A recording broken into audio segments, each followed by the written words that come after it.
చాలాసార్లు ఒక ఆలోచన అందరి మధ్యలో మెదులుతుంది. అదేంటో తెలుసా? ఈరోజు ఎవరు పడితే వారు ఫోన్లు పట్టుకొని యేసు ప్రభుని ఇష్టానుసారమైన మాట్లాడుతున్నారు కదండి, దూషిస్తున్నారు కదండి, కన్ను మిన్ను తెలియకుండా మాట్లాడుతున్నారు కదండి, బూతులు తిడుతున్నారు కదండి.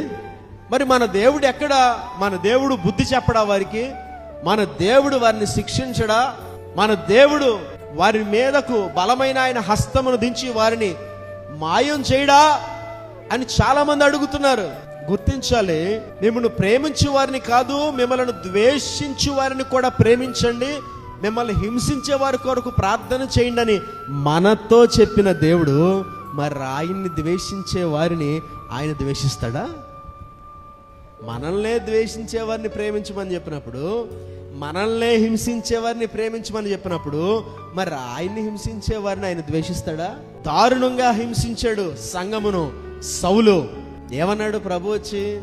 సౌలా సౌలా నన్నేలా హింసించుచున్నావు అని చెప్పి ఆయన్ని దర్శించి సౌలును అపోస్తులైన పౌలుగా మార్చి ఆశ్చర్యకరమైన గొప్ప దైవజనుడిగా చేసుకున్న దేవుడు ఆయన. దేవునికి స్తోత్ర. ఆనాడు సౌలు హింసించిన దానికంటే ఎక్కువ ఈనాడు క్రైస్తవులను హింసిస్తున్న వారు ఎవరో లేరు నాకు తెలిసి. అంతగా హింసించాడు సంఘమును సౌలు. అలాంటి సౌలునే ప్రేమించి మార్చుకున్న దేవుడు ఈనాడు యేసు ప్రభును దూషిస్తున్న వారిని ఎందుకు శిక్షిస్తాడు? మనల్ని ప్రేమించమని చెప్పిన దేవుడు వారిని ఎందుకు ద్వేషిస్తాడు?